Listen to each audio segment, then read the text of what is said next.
It's not a new problem. It's always been a problem. People are not aware of what their library in their community has.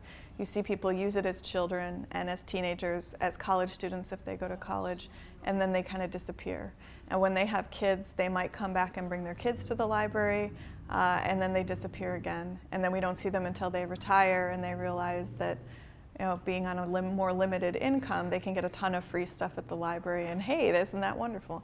So we see these ebbs and flows in user interest and knowledge of what we do. That's never really changed over time. It's always been that way.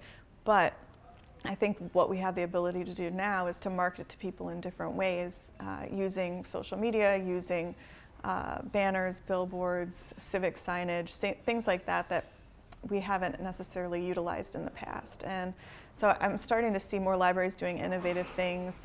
The Jonesboro Library in the United States did a huge series of very humorous billboards, giant, 80, 100-foot billboards that were funny. Some of them were considered offensive by others, but they made people remember the library.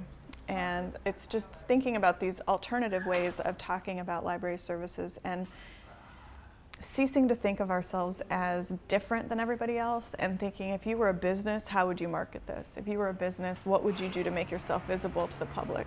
And I think those are the strategies we're seeing being more successful.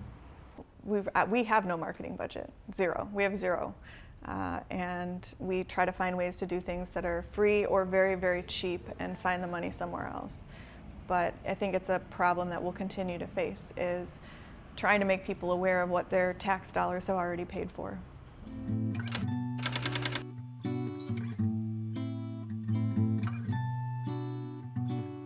Several libraries in our area are having speed dating nights, where it's, if you're in your 30s or you're in your 40s, you come, you drink wine, you do speed dating with 100 other people, and that's not a core library service. That's not something people typically think of doing at the library, but it's something that brings people to the library and makes them think of the library as something that's benefiting them.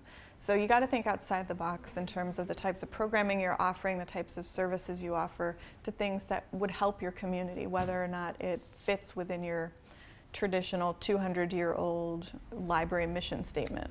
We've been teaching classes in the technology boot camp, things like social media for parents, and that's not necessarily a role for the library necessarily, but it is something that we know about, and it's a need that the community has expressed, that parents want to understand how to monitor their children's social media use or how to best protect their children. So it's something that we can do, and by doing that, again, it makes people remember us, that we gave them information that was helpful to their lives, and really that's what we're there to do.